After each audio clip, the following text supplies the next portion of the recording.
大家好，我是 PJ。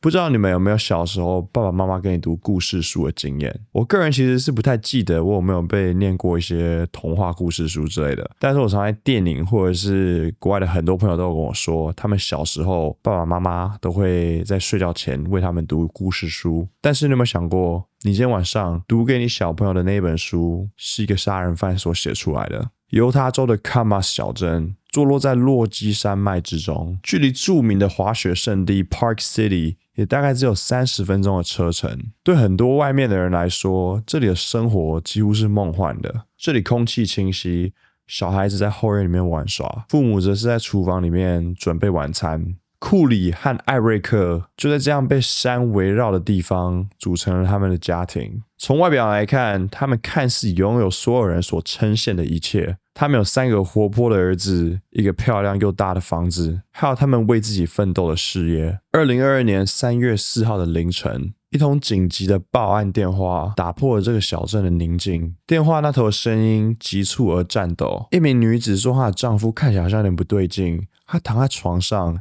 一动也不动，身体也异常的冰冷。当救护人员赶到家里的时候，39岁的艾瑞克已经失去了生命的迹象。要理解这整个案子，就要从艾瑞克开始说起。他出生于1982年的5月13号，是一个在犹他州典型长大的西部男孩。他是一个热衷于户外活动的人，像是他平常会去打猎，或者是帮助家里的农场。艾瑞克的家算是蛮富裕的哦，他们家族经营的农场算是犹他州风郡里面历史悠久的世袭家族企业。他们家族的土地资产包括了大概1100公顷的放牧还有保护园区，横跨数个山谷还有溪流的区域，是在当地算是有一定规格的私人土地。他们的农场主要是让他们可以放牧牛跟羊，同时也是很多野生动物的栖息之地。艾瑞克从小就在这片开阔的土地里面长大，他跟随着父亲的工作，像是负责运送干草、喂养牲畜，还有维修这些栅栏。成年后的艾瑞克成为了摩门教的成员，他还前往墨西哥城完成了2年的传教任务。他在那段时间也同时学会了怎么说西班牙语。回到美国了以后，他进入犹他大学攻读国际研究学学士学位，他同时也辅修了西班牙语。他结合这些传教的历练，还有大学教育，当然再加上家人的支持，艾瑞克凭借着自己的双手，他与商业伙伴共同创造了一间石匠公司，承接各种石材的工程。这门生意虽然没有在传统意义上的光鲜亮丽，但是他却靠着稳扎稳打，慢慢的在这份土地里面站稳了脚跟。他的商业伙伴也常常形容艾瑞克就是那种可以让人信任的人，而那些认识艾瑞克的人都说到艾瑞克的笑极具的感染力。他同时也拥有很多大男人都想要的玩具，像是他的4轮越野车、改装的卡车，还有雪地摩托车。他热爱这些玩具的程度，也让他成为家里面撞车次数还有翻车次数最多的男生。他甚至还在一次意外之中一口气缝了200多针。但是其实在这个热闹喧哗的外表之下呢，他却是一个顾家的好男人。他常常参与他3个儿子的球队训练，总是告诉着他们的孩子要全力以赴的积极进攻。而他与现任的妻子库里其实是第2段的婚姻，他的第1段婚姻以离婚收场，所以当他遇见库里的时候，他格外的珍惜这个缘分。他的妻子库里的出生环境相对的低调，媒体对他家族的历史并不是非常的了解。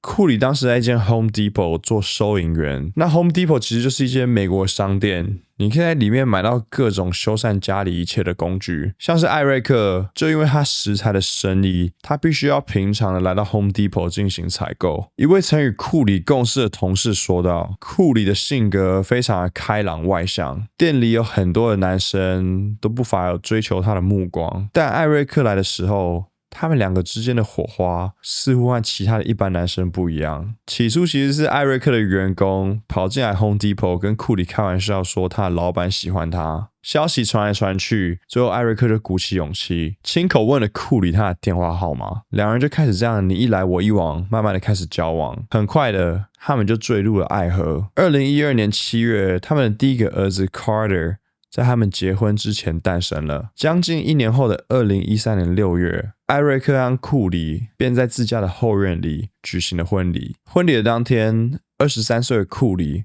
和31岁的艾瑞克签了一份婚前协议，内容明确的规定到说，双方对彼此的现有或者是未来的收入和资产没有任何的权利。但是有一个例外，就是如果艾瑞克在婚姻期间去世的话，那库里是可以享有一定的资产的。在婚礼没多久以后，他们陆续的迎来了其他2个儿子。到2022年艾瑞克去世的时候，他们的3个孩子分别是9岁、7岁还有5岁。这段婚姻看起来幸福美满，非常的正常，但是其实很多人都知道2人之间并非完全的风平浪静。大约从2019年开始，库里就开始经营自己的房地产公司。他的生意模式就是典型的翻转房子，也就是 house flipping。简单来说，他们就是以相对低的价格来购入一些需要重新装潢或者是翻修的房子，透过这些专修，再以较高的价格卖出去来赚取这个差价。从账面上来看，2019年到2022年，库里的企业看似在急速的扩张。然而，会计师在查库里的财务的时候，发现到公司的体量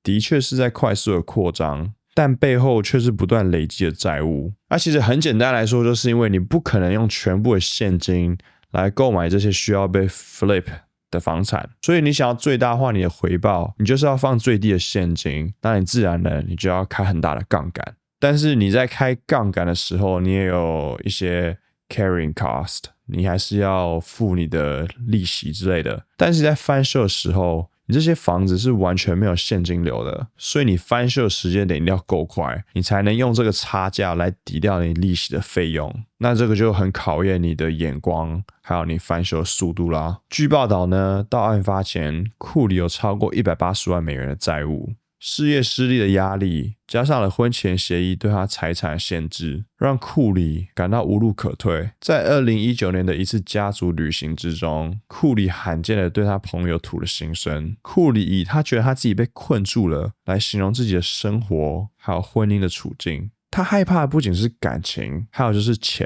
因为他一旦离婚，这也意味着他拿不到丈夫的任何财产。而艾瑞克却可以用他的石匠生意，让他在生活上无忧无虑。就在这个库里在挣扎时期，他开始了一连串外界难以察觉的财务操作。库里早在2015年到2017年，便在丈夫艾瑞克不知情的情况之下呢，悄悄的为他购买了多份的人寿保险，总保额高达200万美元。而她的丈夫却对这件事毫不知情。除此之外，他还挪用了艾瑞克的事业资金，他从艾瑞克公司里面盗取了 13.4 万美元，还从他的银行账户里面偷领了10万美元，另外还刷超过了3万美元的信用卡费用。除此之外，他还申请了一笔25万美元的房屋净值信贷额度。那这种贷款呢，其实就是一种循环的担保贷款。简单来说，你就是用你现有的房屋净值来做抵押来贷款，也由于因为你有这个房屋的抵押嘛，所以你的利率通常就会低于一些无担保的贷款还有信用卡。然而在2020年9月，纸已经包不住火了。艾瑞克发现了这一连串妻子的财务操作，库里也因此向艾瑞克承诺他会还这些款项。但是艾瑞克身为一个生意人，他也不是一个省油的灯。就在2022年的10月，艾瑞克悄悄地咨询了一名离婚律师，之后他又找到了一名遗产规划的律师。他没有公布这一切，他也没有跟库里摊牌，他表面上继续维持着这个婚姻，但是他在私底下早已经把他的后路都想好了。他成立了一个信托，并在里面明确的规定到说，一旦他离开了这个世界，他的财产控制权将全部交给他的姐姐凯蒂来处理，并以他3个儿子的最大利益为优先。除此之外呢，他还将他人寿保险的受益人从原本的妻子库里改为了他这个信托作为受益人。在信托里，他甚至还列出被拘留、失踪或者是缺席情况下的应对。那我是不知道这些在信托里面是不是很正常的一个规划，但如果不是的话，这说明了艾瑞克其实很早就知道自己可能会在未来深陷到危险之中。艾瑞克甚至还曾告诉过他的家人，如果我不见了，你们一定要去查库里，我觉得他想要杀了我。就在这个家族内部的矛盾不断升温的同时，库里的生命中悄悄地走进了另外一个男人。这个男人叫做罗伯特，他原本住在南卡罗来纳州。他在服完伊拉克战争军役之后呢，以一个杂工为生。大约在10年前，他在网络上看到了库里正在真人帮他拓展他的 house flipping 的事业，于是他就这样跟库里联系上了。两人就这样彼此的认识，之后他们两个还是会偶尔的保持联络。就在2020年初，这个罗伯特就从南卡罗来纳州搬到了犹他州，库里还让他住进去他名下正在翻修的一栋房子里。库里不仅没有跟他收租金，他偶尔还会给他工作，帮助他翻修一些房子，但是两个人之间是没有任何正式的合约关系的。但其实就在罗伯特搬到犹他州后的没多久，两人就在背地里暗通款曲。库里甚至还为他买了2辆卡车，甚至还把他送到加勒比海的圣马丁岛，让他度假，当做他的生日礼物。而这一切都发生在库里和艾瑞克还有婚姻关系的状况之下。在一连串的简讯往来之中，库里还对罗伯特说道，他梦想着有朝一日他可以离开丈夫，嫁给罗伯特。而在艾瑞克去世之前，他跟库里去了希腊旅游过一次。在这次的旅途当中，库里为艾瑞克倒了一杯饮料，艾瑞克在喝完之后非常不舒服的倒在地板上。在接下来几天，他感到非常的不舒服。艾瑞克之后也跟他的姐姐凯蒂说到这件事，他也不知道为什么他当初会突然间身体这么的不适。而在那个时候其实是没有人起疑心的，是在案发之后，艾瑞克的家人突然间想到艾瑞克曾经跟凯蒂说过这件事情。在2022年案发的前几个月，故事的一个关键人物出现了，他的名字叫做卡门，他是艾瑞克和库里雇佣的一个清洁工。2022年1月到2月初，库里找到了卡门，并要求他帮他买一些药物。起初库里跟卡门说他想要一些止痛药来给他的投资人，但后来他的要求变得更加强烈。他说，你之前给我的止痛药实在是不够强，我要 Michael Jackson 的那一种。卡门说他当时听到不知道 Michael Jackson 的那一种到底是哪一种，是他上 Google 查了以后才发现库里是在暗指一种强效的镇静剂。卡门于是就辗转的联络到一个非法药物的贩卖者，他还在犹他州的一个加油站里面完成了这笔交易。后来在调查中的手机数据显示，卡门跟药物贩卖者的手机分别在2022年的2月11号、26号还有3月9号出现在同一个地点上。根据卡门的供词，他为库里采购了将近高达90克的芬太尼药丸。芬太尼是一种效力是吗啡100倍的合成类鸦片药物，而在美国非法流通的版本通常会以伪造其他药物的方式出现，所以即使是微量也很有可能会致命。库里不仅在这个时间点购买了药物，他甚至还在未经艾瑞克的同意之下，秘密的更改他200万元人寿保险的受益人。库里把这个人寿保险的受益人改成了自己。保险公司在发现之后，马上通知了艾瑞克，艾瑞克才立刻的把受益人改了回去。虽然库里的这个举动被艾瑞克察觉到了，但是他好像没有想的太多，两人之间也没有因为这件事情产生了任何的冲突，又或者是没有报道说到两人之间产生了冲突，毕竟有没有冲突可能只有艾瑞克和库里两个人知道而已。再来到了2022年的2月14号情人节，库里在这天为艾瑞克准备了一个爱的三明治。艾瑞克在吃了一口之后，发现事情好像不太对劲，他甚至在打电话给朋友说到他感觉他快死了，他甚至还用到了儿子的线上激素笔和一些抗过敏的药物才慢慢的恢复意识。而就在那个月的1号，也就是大概14天之前，库里在那个时候才刚刚为艾瑞克多申请了一份25万美元的人寿保险。换句话说，在这个保险生效10几天以后，艾瑞克就在不知名的原因之下严重的病倒。艾瑞克在那个时候跟朋友说到，他怀疑他自己是食物中毒，他还跟朋友半开玩笑的说库里是想要杀死他。但他是以轻描淡写的方式来形容整个事情，他并不觉得库里真的有任何的杀意。在情人节的读三明治之后的3个礼拜，也就是在3月4号，库里有一个庆祝的理由，他的房地产公司刚刚完成了一笔交易，在交易完成的那个晚上，他们喝了一杯饮料来庆祝他房地产业务的成功。库里说到大概在晚上9点半，他去了孩子的房间陪睡，因为有一个孩子做了噩梦睡不着。大约在6个小时后的凌晨，他回到了自己主卧室的时候，发现到艾瑞克就躺在床脚边，身体非常的冰冷，没有任何的反应。于是他就拨打911的报警电话。急救人员赶到现场的时候，艾瑞克已经没有任何的生命迹象了。然而有趣的是，孩子做噩梦的这个说法，在法庭上就被自己的儿子拆穿了。那个儿子说到，他们很早的时候就被妈妈赶上床睡觉了，他们甚至连澡都没有洗。他半夜起来想进去父母的卧室的时候，母亲还大声的叫他离开，不让他靠近这个卧室。而且他还说到，母亲在那天晚上根本就没有来到房间里面陪他睡觉。艾瑞克去世的没几天以后，验尸的报告结果就出来了。艾瑞克并非死于自然的死因，他没有任何的慢性疾病历史，也没有使用非法药物或者是处方签药物的历史。验尸官判定他的死因是过量的口服非法芬太尼。更令人惊讶的是，他身体的芬太尼浓度是致死量的5倍。而就在艾瑞克去世的几个月以后，库里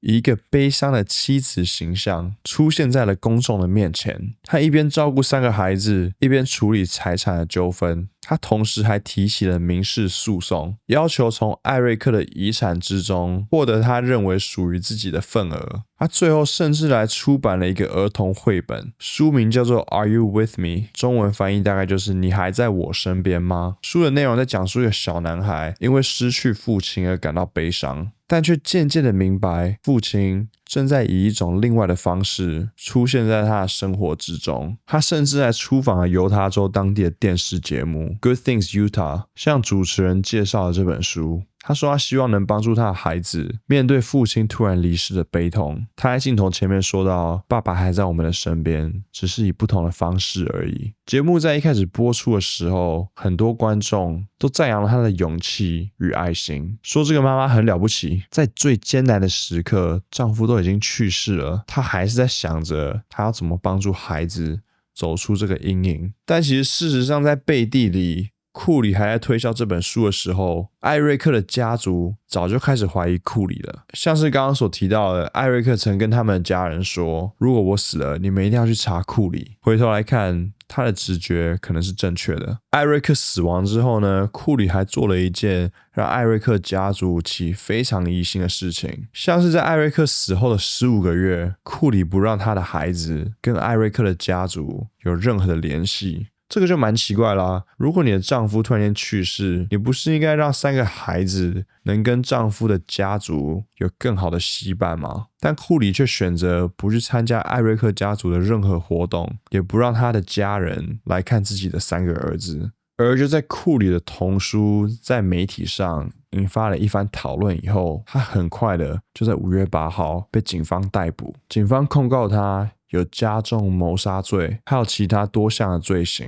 库里的童书 Are You With Me 很快的也就被 Amazon 下架了。2023年8月，犹他州决定不对库里求处死刑。这个决定是检方在与艾瑞克的父亲还有姐姐的讨论之下所达成的共识。他们改以非死刑的一级重罪来起诉，最高的刑罚变成了终身监禁，不得假释。卡门呢，也成了整笔案件的明星证人。他在免疫协议的保护之下提供证词，详细的描述到他在2022年初多次的为库里采购芬太尼药丸的过程。甚至在艾瑞克去世之后，卡门还打电话给库里，拜托告诉我这些药丸不是要给艾瑞克的。库里则回答到说，这些药丸不是给艾瑞克的，艾瑞克是因为脑动脉瘤才去世的。而那个库里跟艾瑞克之间的小三罗伯特也在法庭上流下了眼泪。当两人的温情短讯一条一条的在法庭上被揭露了出来，他头低下去，红了眼眶。他说到他们在艾瑞克去世之后还保持了一段关系，但最终他们还是分手了。他还提到在艾瑞克去世的2个礼拜以后，库里还问过他，你在伊拉克的战场上面杀过人之后有什么样的感受？除此之外，另外可疑的点就是那通911的报警电话。在凌晨的3点21分，电话接通的那一个瞬间，他告诉了接线员